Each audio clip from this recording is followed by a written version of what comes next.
Hello, and welcome to another episode of TEDxDupreeParkTV, where we are seeding greatness because we want a better world. So we're going to have a great time today. And I really appreciate you guys being here so much with us. So if you are out in the audience today, please let us know where you're coming from today and just pop something into the comments, whether you're watching us on Facebook or YouTube or Twitter even.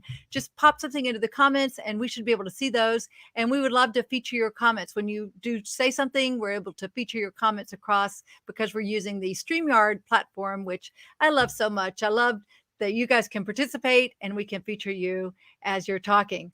So to help me today to get this show rolling and introduce you to our different guests, our organizer of the TEDx Dupree Park is joining me now. So hello, Steve Monahan. How's it going? Hey, it's going good, Gina. How are you? I'm good. What's going on in your world today, Steve? Well, past couple of weeks, I've been off and dealing with the issue in the family.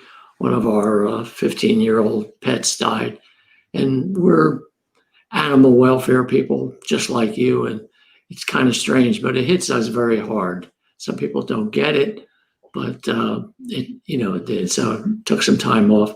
But I've been reflecting on things and on our seeding greatness, and I follow a lot of thought leaders, podcasts, different things, books. And this, if you think about the world in 2020, what started is we started off, if you remember, it seems so long ago, but it was January. Australia was burning. You remember that? The picture of the fireman, the koala bear, and, all the animals. Billions, when you count the insects, billions of animals were destroyed during that. Then we had the Amazon rainforest. And if you remember that was on fire. They had been burning it down so they could create soybeans. Then we had the global pandemic, which was, again, a zoonotic plague brought on by animals, us eating animals. So this plague, all these things have happened. It's kind of, we've been kicking this can down the road for 20, 30 years of, we knew how are we going to feed this world? We had 1 billion people for so long, now we're 7, 8 billion people. So we've had to create supply chains, just-in-time shipping, factory farming, all these strange things to try to keep it going. And the pandemic just showed us that they're so fragile that they all just fell apart. And so the big question is, and you're not going to hear about it, but people know about it, how are we going to feed the world? What are we going to do? And will humanity awaken to a new mindset and a new heart to face something like this? And so I've kind of been thinking about that. And there was just a few thoughts I did want to share, not to answer it, but just some questions, because I'd like to have us, TED is seeding greatness. And if anything, how do we seed the world? How do we feed the world and seed it with new ideas? So I don't want to say we go in a different direction, but we really emphasize that. And it's nice that we can distract ourselves, and the world is good at distracting us so we don't pay attention. But I think there's some serious things that have to be addressed. And maybe we create side salons through TEDx Dupree Park. So many of the people that we have, speakers, are connected to what I'm talking about. And if we could somehow bring them together to talk about serious subjects and how do we fix it. I don't know if we can fix it in the global, but we could sure fix it on a local. And a lot of the answers are going to be addressed on a local, because we may have to get away from factory farming and global supply chains and get back to local, or just by countries themselves. So that's what I've been thinking about. And maybe through it, especially when Leah comes on, I've got some questions that I really want to answer. She's a really amazing thought leader in that area. Well, that's a perfect segue to bring her on. And this is Leah Garces. Garces, she is the president of Mercy for Animals, and she is one of our TEDx speakers. And she also did another TEDx a few months ago, and it's absolutely brilliant. So, Marcy, perhaps you could do a quick search. Marcy's our producer. If you find that and can share that, we'll share that in our comments and share that with our audience. But Leah, thank you so much for joining us today. Oh, I'm really glad to be here. Thanks for having me. Yes, well, I'm sure that Steve's words were resonating with you. I'm going to turn it over to you for a few seconds here to introduce yourself. Just tell our viewers a little bit about you, what you do, and what you guys do at Mercy for Animals, okay? Sure. Yeah. Well, I'm Leah Garces. I'm the president of Mercy for Animals, and we're one of the largest international organizations really focused on farm animals and ending factory farming. Our mission is to construct a compassionate food system, and we're really dedicated to doing that everywhere. And I'm excited to be here and talk to you more about that work. And I love what you were just saying and the kind of moment we're in historically. There's a lot to talk about. Okay. All right. Sorry about that. I had a little bit of a glitch there. So so Steve, I know you really wanted to dig into this. Do you want to go first? Yeah, I had a couple of questions, and pardon me for writing them down, but I was just, I want to pen an article on this, and so I'm making notes over these past few weeks. So the first question I had is, we have a grotesque, unsustainable food supply system with the factory farming. It's hard to find places to put them. You notice the ones that we do have, they're way out in Nebraska or somewhere, and around the world, they're hidden in places. And it's hard to even get people to work there. And it's showing what the zoonomic is happening and how many people got the pandemic from that. And so the supply system is broken, the chain is broken, the just in time getting everything done. So I guess my question is, what would you see? Do you see us trying to fix this? Or do you see something totally new that must happen? Are we beyond the point of fixing it? And is there something totally new, a new mindset? What's your thoughts? What a good question. That is a very deep and good question.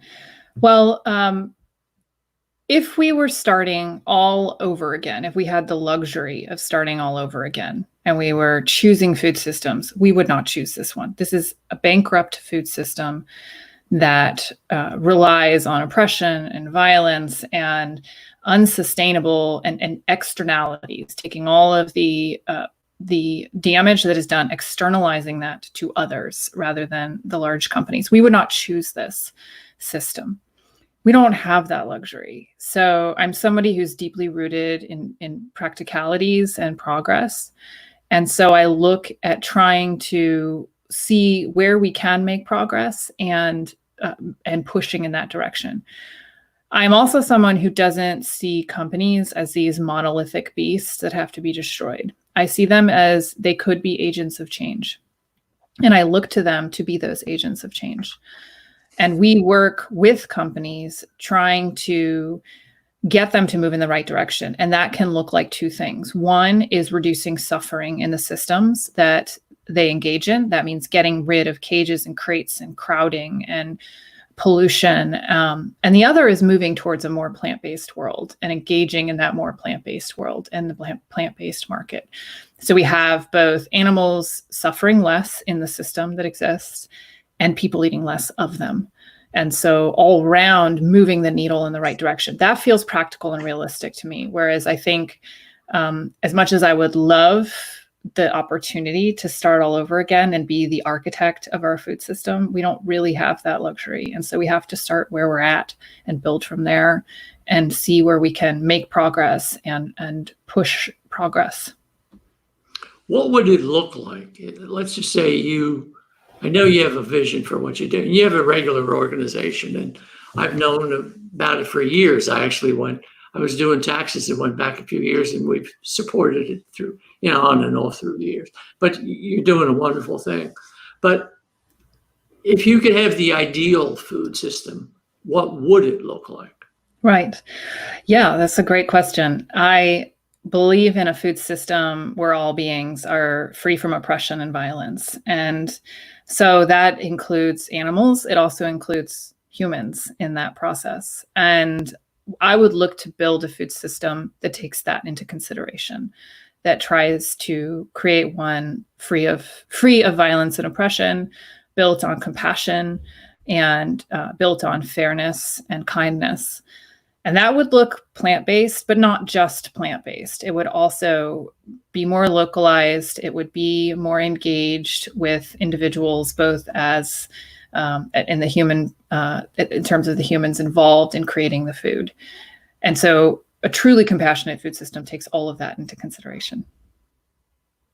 Could you see, we can't go backwards. We never can. And no matter how bad things look, they always work out for the best in some way.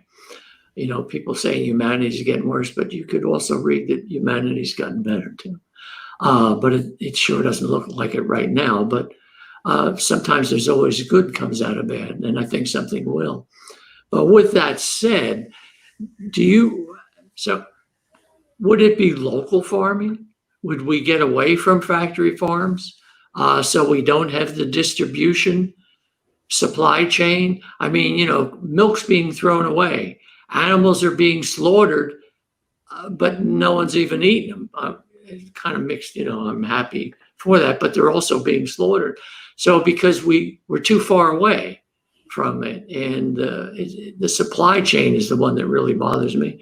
Could you see, are you working? I thought you said that some way that instead of going against them, you're trying to figure out how to work with them. That's right. So could that be helping local farms come back? If the government's going to spend money on that? Well, we've definitely been during this time really advocating that the government, instead of propping up big meat, big ag, that it invests in transforming our food system at this time. There's so much money going out through the government right now, through the HEROES Act, the CARES Act, the relief money, the economic relief money. There's a huge opportunity for us to hit pause and to consider what kind of food system do we want, and to invest in that and take the government money toward that direction we want to go in. And, directional travel is what matters. And we're currently advocating for that, advocating for investment in a better food system, which is a few things. I think it's transitioning our current system into something better. It's improving systems that exist. And, it's really investing in that plant-based future, and a future where there's less oppression and harm through the system. And I do think that's possible. And it doesn't exclude companies. It doesn't say local only. I think that's important. I like my coffee and my bananas and my chocolate, and I live in Georgia, and those things aren't really being produced there. So I wouldn't say a exclusive local, but an increased local, I think would be a positive thing that we should be investing and looking toward. Those are good ideas. Again, I really commend what you and your total organization are doing. And do you get combat fatigue from it? I know when I was rescuing animals, and it did it for about 7 years, and would walk out of the shelter and had to leave 5 behind because we just didn't have the money to do it. And after a while, it's just hard to do it. I mean, especially when you have love for them. And so I backed out of it for a while, and you see that in nonprofit. How do you deal with that? It's more of a personal level, but how do you deal with that to keep going? Because people don't know, it's hard. It is hard, and it's something we talk a lot about at Mercy for Animals. It's called compassion fatigue. And essentially our job is to bear witness to suffering every day. And we're either engaging in the literature, the videos, the undercover investigations, and we're hitting roadblocks every single day. And you do get worn out. And there's real importance in self-care. And I think a lot of advocates say, well, the suffering is so great, my own suffering doesn't matter.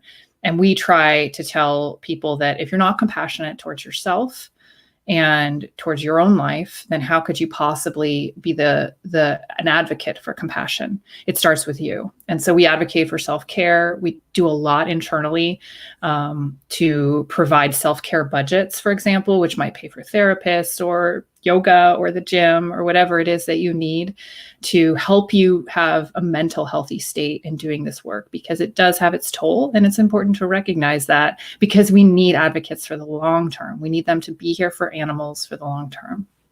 Right. Well, good.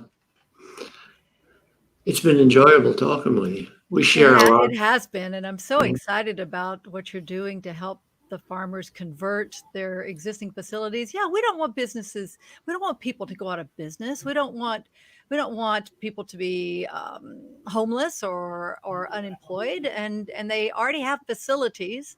They already know a lot about systems and processes and food, the whole food supply.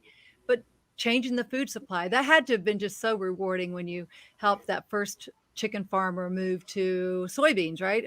What did he's doing mushrooms right now, actually. So he's a chicken farmer, Craig Watts, who and my first TEDx talk is about that conversation and turning adversaries into allies and the power of working with your so-called enemy.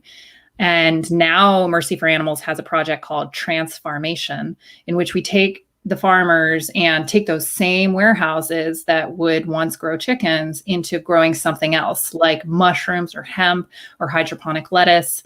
And it's so exciting to walk in and be constructive rather than destructive. A lot of the times as advocates, we're trying to tear down a system, and we're trying to do the flip side of that coin and construct something better and offer a narrative of, like, we're not here to take away your job or your options on the table. We're here to create and construct something better. And it's part of our mission. It's stated in our mission that we're here to construct a compassionate food system. And that means a compassion toward that farmer who found himself raising chickens and doesn't want to do it anymore. We're offering something better, and we want to build that better world through the food system and through our advocacy. Yes. And so that's where we are so excited that you're going to be sharing this message with us on November 20th in Woodstock, Georgia, at the Mad Life Stages and Studios, where our in-person TEDx Dupree Park will be. So you're going to have two TEDx's, and just one's a little over a year. And very few people have a TEDx at all in the world. And so you're going to have two. How wonderful is that? I am thrilled and honored that you asked me. I have so much to share, and I'm grateful for the platform to share it. Thank you. Yes. Okay. So I do see that Marcy has found the link. So it's a little bit of a long link, but if you go over to TEDx Dupree Park Facebook page, you can see this streaming right there, and you can grab that comment and just click the link. It'll be a clickable link so that you can go and see her initial TEDx, her warm-up TEDx, right? Yeah, that's right. Okay. Thank you so much, Leah, for joining us today. Thank you. I really appreciate it. So excited. Wonderful conversation. So nice to meet you in person. You too. All righty. Isn't that cool? I just love what she's doing. It's such important work. And and right here in Atlanta. I know. That's been the amazing thing. There's so many fantastic people here that have, the Alma coffee, just so many. Just great talent. It's got to be somewhere, so might as well be here. Might as well be there. Absolutely. Well, let's bring on our next guest, because he is doing some very interesting work as well. In addition to our TEDx speakers, we're bringing on people to share with you. We're calling them our TEDx sages. So our wise counsel, our folks who can provide some wise counsel and wise words of wisdom about things that are going on in the world. So Dr. Dan Diamond, thank you so much for joining us today. Thank you, my friend. It's a pleasure to be here. I'm really looking forward to sharing my heart with you today. Well, we are really looking forward to getting to know you better and to sharing you with our audience. You and I met virtually a few months ago, and I was like, oh my gosh, we have to have him on TEDx Dupree Park because you just have such interesting work that you're doing. So I'm going to take Stephen and myself off for just a few seconds. Tell everybody a little bit about what you're doing and just what's on your heart today to share. Thank you. Yeah, I am a disaster doc. I was the director of the medical triage unit at the New Orleans Convention Center. After Hurricane Katrina, I led first teams into Haiti and the Philippines and Honduras. I've been doing disasters my entire career. And now I'm working with corporations and organizations that want to learn how to thrive under pressure, which seems kind of appropriate right now because we're going through so much radical change. So, yeah, that's my background. And Leah, I just wanted to say thanks for your presentation. And I learned the hard way, almost the really hard way, that I have to take care of myself and my team first. And had an experience in Haiti that was a lesson learned that I will never forget. We got there and we're working intensely. We got there on about day 5 or so. And we were tasked with getting a hospital back online. We got in there, got it all set up. We're working in the operating room, which was cantilevered out off the front of the building. And we were in there for 3 days before somebody came and said, "Hey, Diamond, did you see the crack in the building?" Said, "No, what crack?" And they took me outside, and the whole front of the building where the operating suite was had a crack where it was attached to the building, and it was a big crack. And I learned the hard way, we had to evacuate and build some pillars for this thing, but that was my responsibility. And it's when we're working in these high pressure situations, we have to take care of ourselves. We have to take care of our teams, or we lose the ability to take care of the people or the animals that we're serving.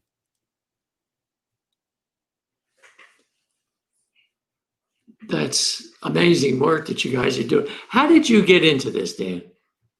Everybody has a story of, we start out one way and then all of a sudden we make a hard right somewhere along the line. How'd you make that hard right? Well, I was in my 4th year of medical school, and I thought, well, I want to see what it's like doing international work. So I did a family practice rotation working in a refugee camp in eastern Thailand with Hmong refugees. I'd been married for 5 days, and we packed it up and went and worked in a refugee camp for 3 months.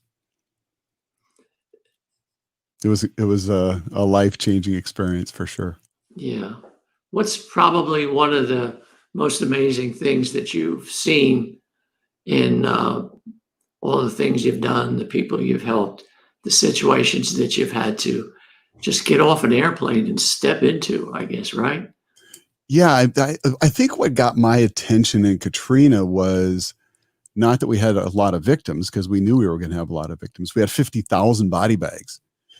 But what really got my attention was the people that decided they did not want to become victims. And even though they lost everything, they were still involved. They were leaning in. They were making a difference. They realized that they had the power to make a difference, and it wasn't about them. They didn't care who got the credit, and they left a legacy. It was spectacular to see. Unfortunately, the news media didn't show you much of that, but it was going on, and there was a lot of it. People that leaned in and made a difference. Yeah, the human spirit is amazing. And, it's a balance. We're on the razor's edge of what we can control and what we can't. And I'm stoic. So, there's the things within me I can control, the things outside, the disasters you can't. Yeah. But we control how we react to them. So that's what you're talking about, how the people, somebody could look at it and just, woe is me, and the other look at it and I'm going to do something with this. This is the thing that woke me up. Is that what you're talking about? Yeah, absolutely. And we see this not just on the big stage of a disaster, but it also happens on a very personal and intimate level as well. When we have friends that are hurting, there's 3 ways that I have seen people respond. And there's been 3 ways that I've responded when I've had friends that were hurting. And I thought it might be helpful to share some of that with you today. Why don't you do it? We'd love that. Yeah, because there's a lot of people hurting right now. even with smiles on their face. Yeah. Well, There's a and, lot of quotes on that. I think we're coming up to some even more difficult times than we've had. I'm afraid that we are. People don't want us to kind of look in, but I mean, that's where you find things when you look in. And that's where you find your strength. But share those three with us if you wouldn't mind. Yeah. So I'm going to draw you a little picture here. Okay. Because I think in pictures. The first way that I respond when I see somebody that's hurting, it looks like my camera's given out on me. I'm not going to draw you a picture. The first way that I respond when people are hurting is to avoid. I just stay back and I'll tell myself all kinds of stories like, well, I don't want to interfere with them. You know, they need their space. They're going through a tough time right now. Really, what I'm trying to do is protect myself because I don't want to experience their pain. The result of that is a gap. And that gap that happens is, it's not repairable. I mean, the friendship can continue on, but there'll always be this gap of when I was going through this difficult time, you weren't there for me. So we miss out on that opportunity. So the first way is I avoid the person. I am protecting myself, and the result is a gap. The second way that I have responded, or I've seen other people respond, is to show up with answers. So I'm focused on the problem, and my big objective is I want to fix the problem because I want to make the suffering go away. And that oftentimes doesn't work. In fact, I can end up offending or harming the person that I'm trying to help because I come rushing in with the answers. And frankly, sometimes I come rushing in with the answers before I really understand what the problem is. So first way is to avoid them. The second way is to show up with answers. The third way is to attend. And I love that word. It means to show up and be fully present. And my focus when I attend is not the problem, it's the person. And I show up with this motivation to bring comfort. It's painful for me because I have to come alongside somebody that's hurting, and so I'm going to feel their pain. But my goal is to deliver comfort. And the end result of that showing up and attending and focusing on the other person and bringing comfort is that I form a bond with that person that is a lifelong bond. You know, showing up and saying, I don't have any answers for you, but I'm willing to sit in this uncomfortable place with you and just be with you. You know, Brene Brown calls it sitting in the suck. Am I willing to sit in the suck with somebody else that's going through a difficult time, just to be with that person? And, you know, you can do that even on a Zoom meeting where we can't be so much face-to-face with people now. One of the things I like about doing video calls is you can communicate non-verbally. You know, on a telephone, if you stop talking, the other person says, hey, are you there? Are you there? Are you there? But in a video conference, video call like this, I can stop talking altogether and still communicate non-verbally that I care. Right. Right. It's really, you know, it's kind of simple. The world would be so much better if we were just kind to each other. Oh, no kidding. Imagine if we were kind to each other every day, instead of ready to snap or judge or whatever, if we just were kind, as if they're only going to live 2 more days than you are, what would you do? And you'd be kind in that situation. And I relate to you what you say on just listening. I used to be a corporate guy, and I walked in with an agenda. I always knew what I wanted to get before I left. When I went through my change in life transition, then I just started going in to listen. And it was most of the time, 90% of the time, if I had have given thought the way I used to think and given the answers before, I would have been wrong.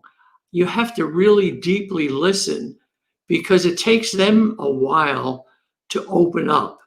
And they don't open up, I found, until you let them keep talking and let them keep talking and talk. And then eventually they will bring it out.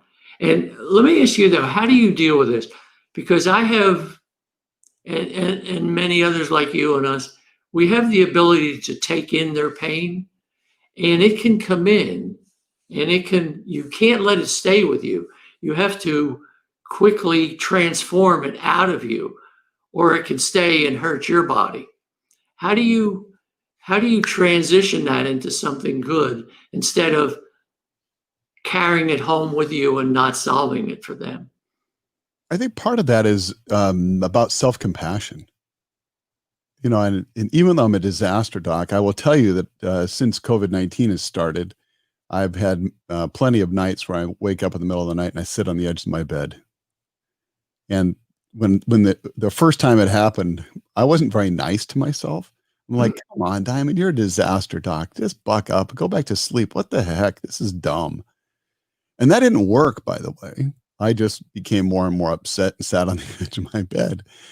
And then I realized that I wasn't being very nice. So when I think about self-compassion, I think about the importance of, first of all, acknowledging that I'm suffering. Because sometimes, especially as a doc, we're taught to just kind of compartmentalize everything and just kind of set it aside, which I don't think is very effective. No. To just say, man, you're really suffering right now, aren't you? Like you're scared. I say, yeah, I am. And then show up with kindness. And so this acknowledging that I'm suffering and then showing up with kindness and then realizing that what I'm experiencing is common, that a lot of us are struggling. And I sat there and I thought, I wonder how many people are sitting on the edge of their bed right now with me. And I thought, you know, it's reasonable. It's reasonable for you to be afraid. Your whole life has been disrupted. And now you can go back to sleep if you want. So yeah, okay. And I'd lay back down, went back to sleep again. So I think acknowledging that I'm hurting and being kind to myself. Sometimes I'll do some writing. Music is important to me. Mindfulness meditation is important. I come from a Christian background, so reading scripture helps me, and prayer helps. So it's, you know, but it begins with acknowledging that I'm hurting and taking good care of myself. I exercise every single day. I don't miss.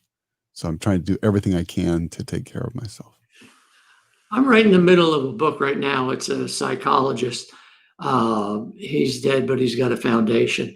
And one of the amazing things that he learned, and he does, you know, help people through their traumas, was how important breathing is. Yeah. And, you know, breathing is life. Yeah. There's no breath, there's no more life. Avada, I think it's called. It's but along that line. But it's the breath, and how that we as Westerners breathe the wrong way. We breathe through our chest, and we should be breathing through our stomach, we don't do that because we don't want, all the pain we feel is in our gut. We feel it there deeply in our gut. When we cry, if we can cry from our gut instead of our mind, it relieves all that. And he was talking about it, and I've been trying the exercises, and it really works. You know, they say Americans, they can't even feel their gut or their legs down because there's so much in their head and so much, you know, trying to hold everything back in. So just the simple act of how we breathe, you know, they teach that in yoga and stuff like that. Yeah. Have you incorporated that at all? Gone down that there's some interesting research out of an organization called HeartMath, and they would disagree with him actually, and say that what we need to do is learn to breathe through our heart.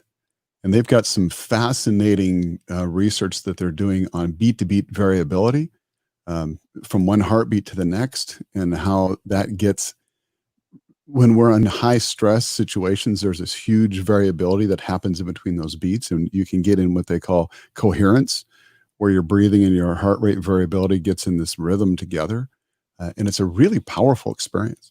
You know, I've got a monitor I can clip onto my earlobe that will measure my beat-to-beat variability, and help me to recognize when I'm getting into coherence. So it's fascinating. But I think either way, becoming aware of my breathing and calming down and getting more centered is really important. You had mentioned something earlier also um, about kindness. And one of the guys that's had the most impact on me in the last couple of years, in fact, transformational impact, is Brian Stevenson. He's the guy that wrote Just Mercy. Mhm. And, it just came out as a movie. But he's got a couple of lectures out that are on YouTube about the power of proximity and being willing to sit with people that are different than we are, and Right. coming alongside and saying, can you help me to understand, how does the world look from your perspective? And when I look at all this conflict that we're having now, there's this great polarization that's moving people apart. I think we need to bring people together and be willing to sit with people that have radically different opinions than us about stuff. Right. I had a podcast episode recently where I interviewed a guy named Oscar Trimboli. He wrote a book called Deep Listening, and he makes a practice every Sunday from 7 to 9 o'clock in the morning where he sits and listens to podcasts of people that he radically disagrees with. And he said it's great for his listening muscle to, because usually when I'm listening to somebody that I don't agree with, I'm like, you're crazy, but I throw the wall up. But he's practiced being fully present and coming alongside of people and willing to be proximate with them and say, help me to understand. I think it's a huge, huge, huge, huge impact. It is just sitting, the most joy that I had when I had the food pantry is I had regular people that I would take the pet food to, and generally they were trailer park. So I bring the food in. I just didn't bring it in and leave. I'd bring it in, play with their dog, and then we would sit on the stoop, the cement stoop of a trailer. Not my background, but and we would sit there for 10, 15 minutes and just talk to them. They see you coming in as this, big shot or whatever it is. They just see it as they don't see you in the same level, and they should. Yeah. But when you sit with them on the same level, really bring yourself to that, loving them and kindness to them, they would be so happy, and I would be so happy. Yeah. And it was doing nothing but sitting and bantering words back and forth, but mainly just sitting with them. Yeah, absolutely. The question that I'm wrestling with over and over and over and over and over, that I have just brought this to, it's at the very core of who I am. The question is, what does unstoppable love look like? And I keep coming back to that over and over again. I see this racial division. What does unstoppable love look like? Unstoppable love looks like I come and sit with people that are different than me and say, help me to understand. Right. Because I just see with old white guy eyes, because that's all I've got, unless I sit with somebody. We all have our filters that we've been run through. Yeah. For the things we've been taught. And so I think part of our purpose in being in life is to unlearn everything that we learned and saying, I don't know. Yeah. I don't know what the damn answer is. I don't know. Because if you know everything, well, then you'll never learn anything. So when we just finally say, I don't know. And generally 3 a.m, the answer will pop in my head. When I admit I sacrifice, I give up. I don't know. I don't know. So help me, and then you'll get the help you need. Yeah. Oh, I tell you, I could listen to you guys talk about life and kindness and self-love and unstoppable love. What a fantastic concept all day long. But we do need to move on. So I want to make sure everybody knows where to find you. So dandiamondmd.com. And your podcast name is? Trench Tested. Yeah, here Say it it is. again, please. Trench Tested. Trench Tested. Yeah. Ooh, I like that. Okay, good. And so you take this work teaching people about self-care and compassion for others to corporations so that so that they can, so that people can get along better. Imagine that, right? Do you want to just share briefly what you do for companies? Yeah, I'm having so much fun, especially doing this all remotely now, going online and creating these events for organizations to revitalize employees, give them hope again, reconnect them, and give them a vision for the future. So I'm really enjoying the work that I'm doing now. It's been quite a shift to go from in-person events to online events, but I believe with great passion and enthusiasm that we can create events online that are meaningful, where everybody gets a voice and everybody's engaged. Ooh, what a powerful way to end. And I do want to compliment you on your beautiful setup there. You've got your mic all professional with your mic flag, with your great branding, and it's just, you guys, look at what Dr. Dan Diamond is doing there. What an excellent example of how you can be very professional online and really have a powerful message. So thank you so much for joining us Thank you, today. my friend. Nice All talking with you, Dan. Thank you. Blessings to you. Thanks, you too. Oh boy, I tell ya, we need like an hour for every guest that we have, right? We could. Yeah, I know. Because really, I got so many questions that I'd love to hear from them. And I guess you and I are like, we just love learning.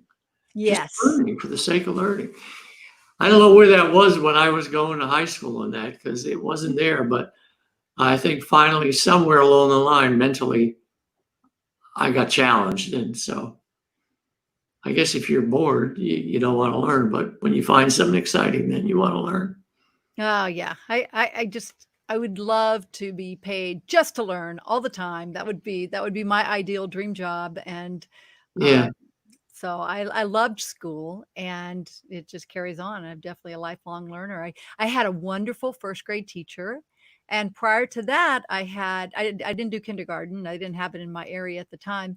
But prior to that, my aunts and my parents, they encouraged me to learn about reading, and it just was a fun experience for so many years. I never associated negativity really with learning. So that worked for me. I've seen statistics, because I've been a writer, so you're trying to do your research.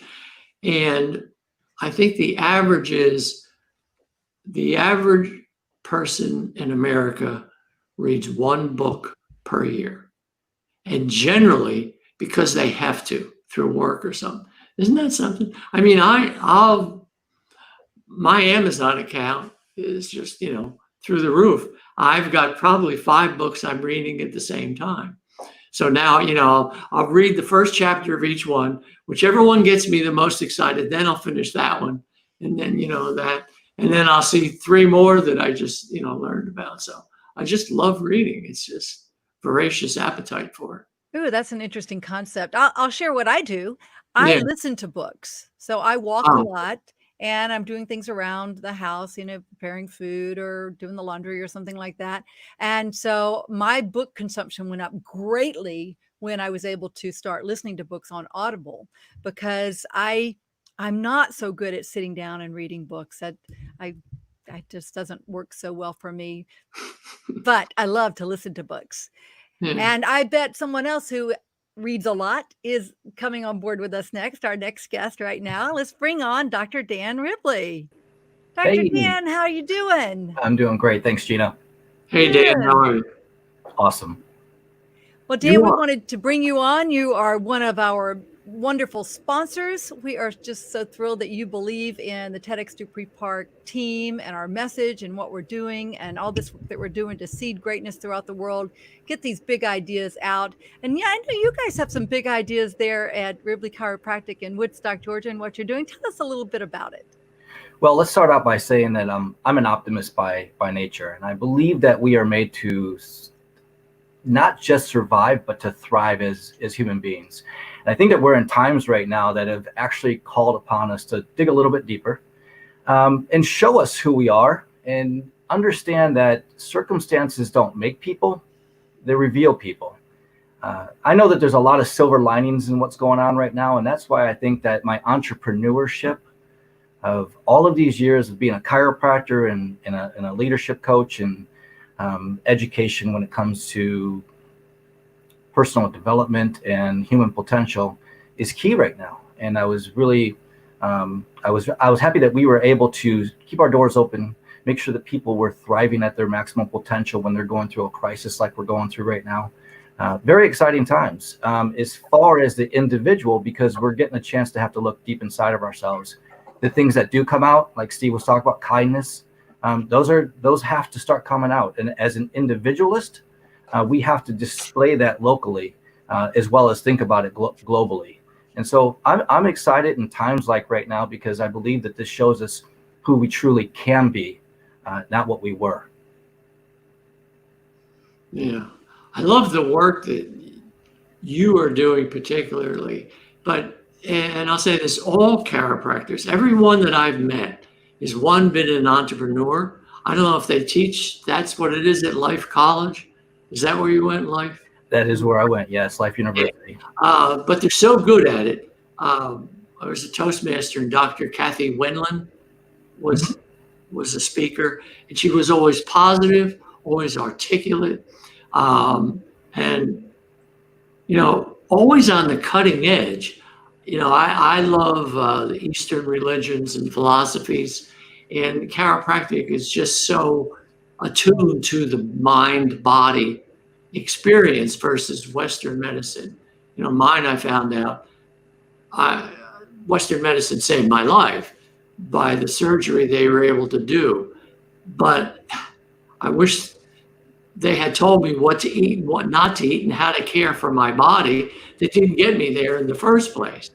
I think we're hopefully shifting from disease to wellness. And I think that's where the chiropractors will lead the way. And Reiki and all these other things that are being done are, I think people are open to that, especially with the COVID. Are you seeing an openness now? What we've saw, we do a really good job of educating our patients when they come through the door. We don't, even if they come in with a neck or back pain, which is a really common thing that people go to chiropractors for, they understand when they leave the education that we have with protocols and care plans and stuff like that. They know that this is a wellness thing. Again, you don't just go to the dentist if you put on braces and say, I have my braces just for what, or the orthodontist, and I have my braces for 1 week. They understand that they have to retrain and educate, redo the teeth to make them what. The nervous system is this dynamic, amazing, wonderful thing, but it's housed by the bony structure, our spinal cord. When things get knocked out of alignment, your brain and spinal cord control absolutely everything in your body. When that gets knocked out of alignment, things are just not going to work as right as they can. You're not going to be at your maximum potential. You're not going to be thriving and maybe just surviving, and that's not our goal. So one of the things that me and my wife are both chiropractors, Dr. Kristen.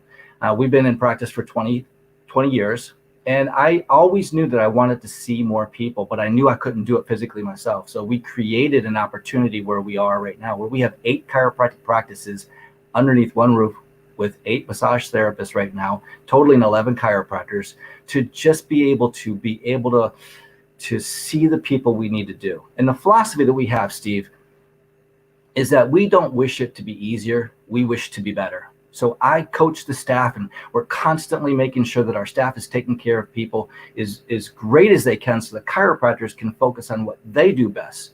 We also don't wish for less problems. We wish for more skills. And we don't wish for less challenges. We wish for more wisdom.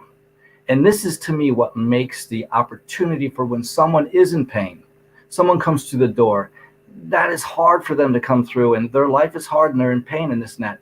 When they come through the door, we want to let them know, we've got it. We've got you. We've got you. Lack of a better word, we got your back. We got you, though. And we want to educate you, and we want you to know how awesome and wonderful you are, and how amazingly loved by the divine you are, and how much power you have on the inside to heal, to be able to breathe. Like you guys were talking about earlier, the breath, to be able to breathe, to be able to take a moment, be able to sit with yourself before you go back to your home to take care of your kids or do whatever you do if you're coming from work. We have the massage therapy, so to make sure that we can get everything from top to bottom taken care of. So yes, Steve, I think that one of the reasons why people are entrepreneurs in the chiropractic field is because we are in that philosophy of self-development, healing development, and the potential of the human spirit. Right. Everything is connected together, so I like it because what you're doing is a holistic approach to it. To me, Western science sees us as mechanical bodies, and they can take this part out and we just replace that part. It's no big deal.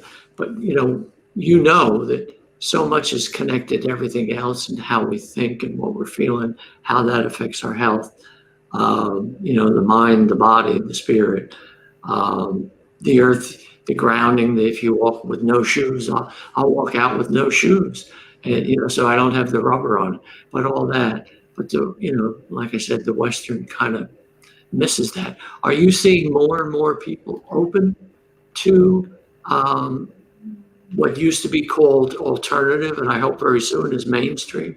Yeah, actually we are. I think that, again, when I talk about silver linings, and I'm an optimist, I believe that this has brought our conversation higher on the ladder of conversations as far as what chiropractors do in reference to what we've been experiencing out there when it comes to the immune system, the strength of the immune system, the education of the immune system, the function of the immune system. There's been a lot of talk about that out there. Again, bringing things to the surface, I think we're self-responsibility of the foods that you eat, the thoughts that you think. Again, your fruits of your life are never going to be any better than the roots of your life. And we just want to make sure that the roots are solid, good soil, producing whatever it is that you want out of your life, that the fruits of labor, the fruits of love, the fruits of your family, the fruits of everything have to come from good roots. And that's, I believe, what we do. And yes, a lot of more people, I believe people are a lot more open because they have to be. We're pushed into another thought process because of what's been happening. From all of those things that you've been talking about from the beginning of 2020 has to make us wonder, how in alignment are we with the earth? How in alignment are we with ourselves? How in alignment we are with other individuals? How are we behaving, acting? What's our kindness latitude? What are we doing here? And I think that that's the silver linings that's coming out of it. And the thing that it really makes me think about is the caterpillar becoming the butterfly. There's no way that caterpillar knows what in the world is going to take place when it goes into this cocoon. Right. But it's going to come out an amazing, beautiful, another example of its divinity or of itself. But one of the things you can't do is you cannot cut that cocoon open. That caterpillar is going to have to go through a transformation, and that transformation is going to make it into this beautiful, wonderful, amazing butterfly. And if you cut it open, it will literally die because it won't get the struggle. I believe we're in a struggle right now. I believe we're in an optimistic struggle right now. And I believe that we're going to come out as a human evolvement of ourselves to be connected, to talk better to each other, to be kinder to each other, and to then work with what they were talking about earlier. Look at how we're taking care of animals. Look at how we're taking care of ourselves. Look at how we're interacting as a species on this planet. Should be not necessarily a right, but a privilege to be here on this earth that's been around for so long and has given us the capabilities to live here. We've got to get more in congruency with that. Right. Yeah, I think we're starting to realize that the lie that we've been told that we can keep destroying the forests, polluting the water, ruining our streams, keep getting more and more, and then it'll make us happy. And it's been 40 years now, and people are saying, but I'm not happy yet. It seems to be getting worse. And they're wising up to that. So I think people are waking up, and they're not going to take the same lines anymore. And kindness is coming. I really believe, and I'm not a Pollyanna either, I really do believe that it's just the humanity is powerful. So it's a few rotten eggs, but I think we are even working through that. And I agree. I used to teach and coach, and I would use the butterfly as an analogy, and I loved it. And if I get it right, I think they almost turned into a totally different DNA species. not anything like the caterpillar before. And I saw a video too one time. A boy tried to poke a little hole in it because the caterpillar couldn't get out. Well, when he poked the hole in it, it helped him get out.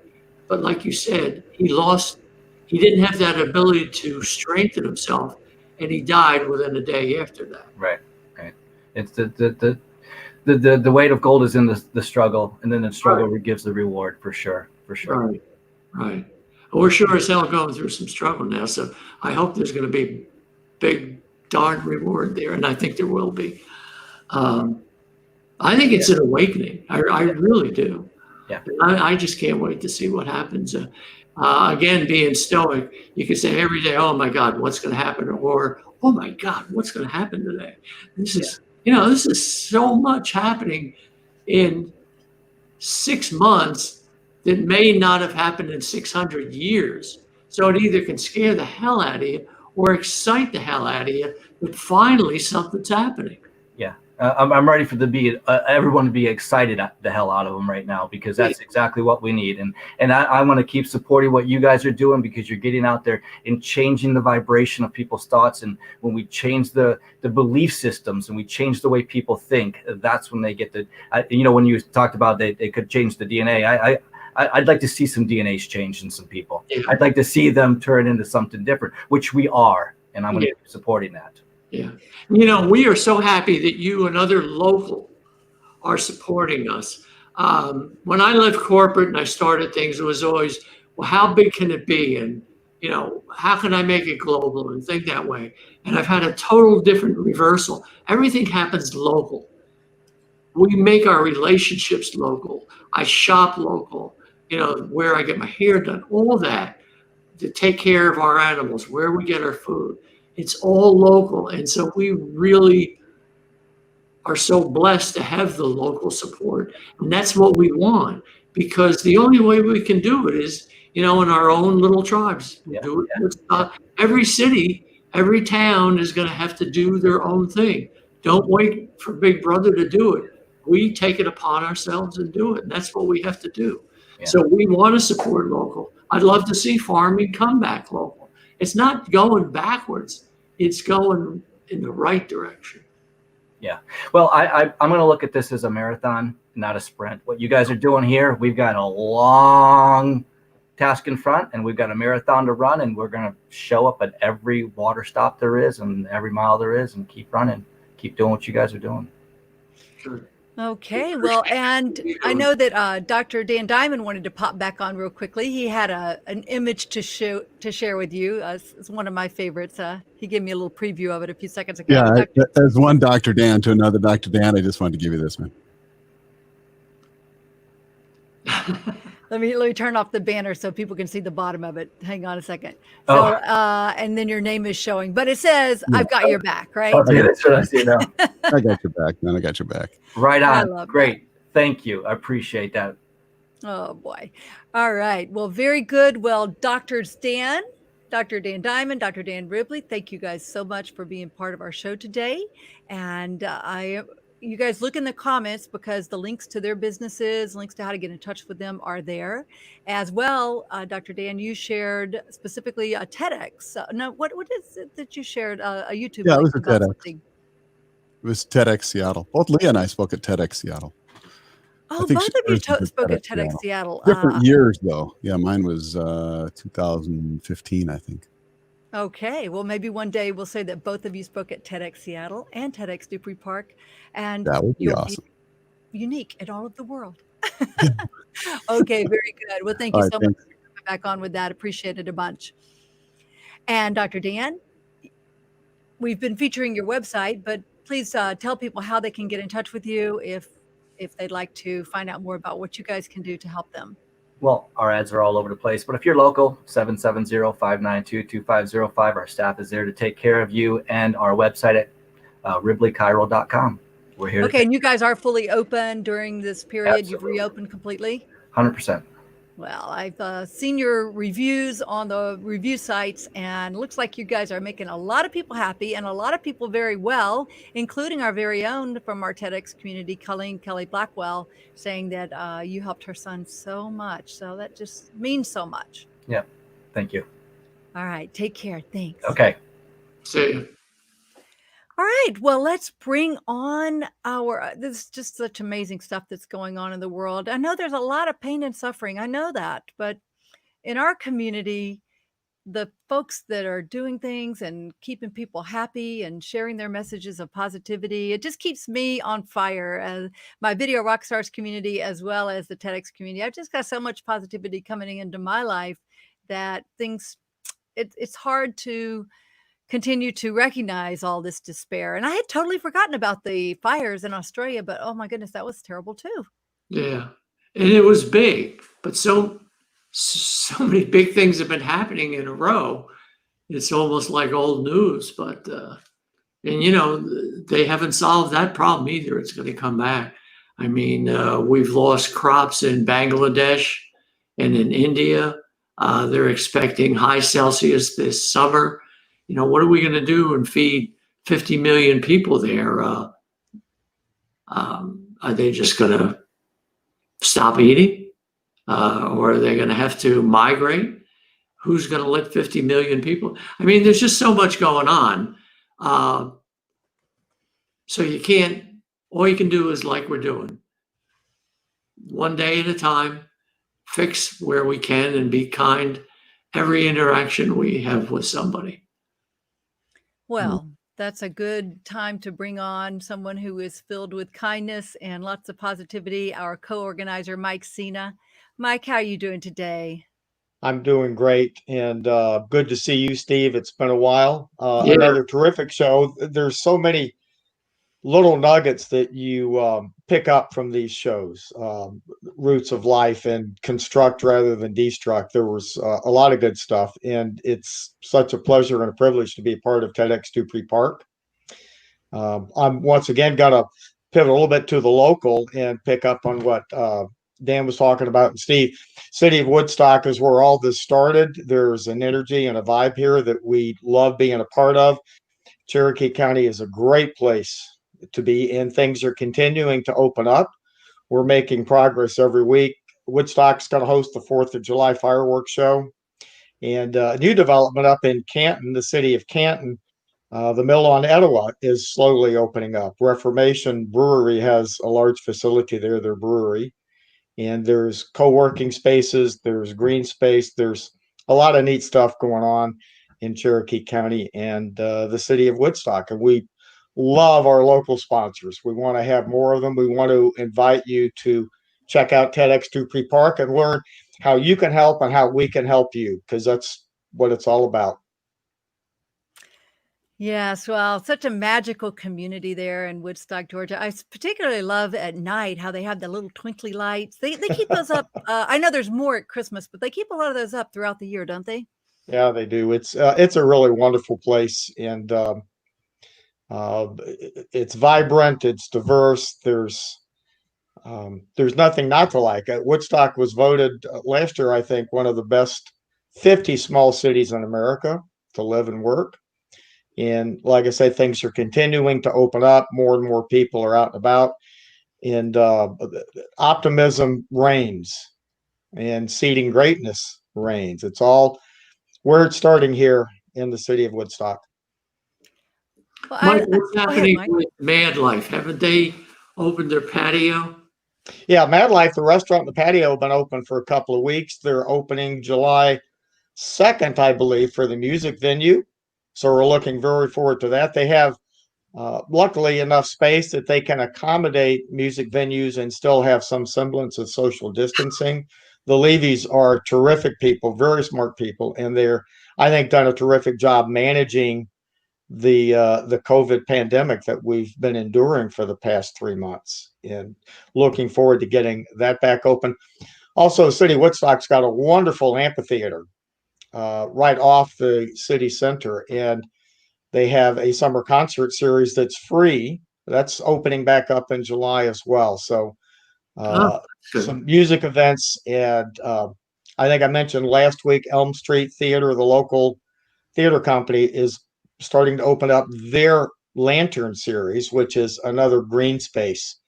It's always good stuff going on here. I got to tell you, it's been it's been wonderful living and working and being a part of Woodstock, Cherokee County, the city of Atlanta, Georgia. Have you been down to the restaurants down there? Are most of them open now?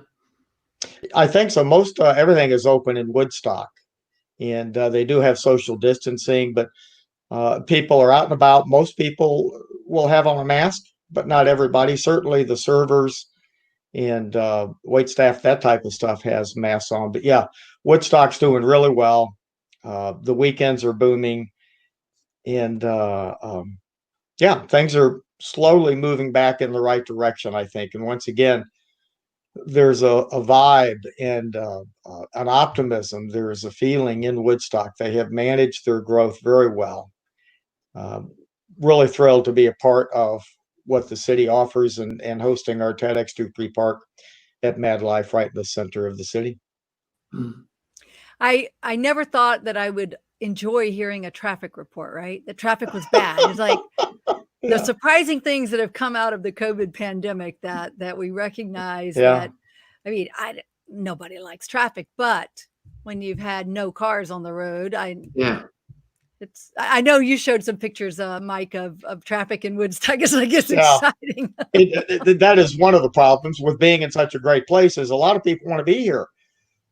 So far, they have managed the growth very well. We've got a wonderful city infrastructure and city managers and governing body. They've done a terrific job managing things over the last 15 years. I think they will continue to do so. There's a lot of thoughtful input, a lot of community input between Cherokee County, the city of Canton, city of Holly Springs, city of Woodstock. They're all working as best they can in concert with each other to come up with something that is sustainable, that is great, that people want to be a part of, and continue to make the most of this terrific quality of life that we enjoy.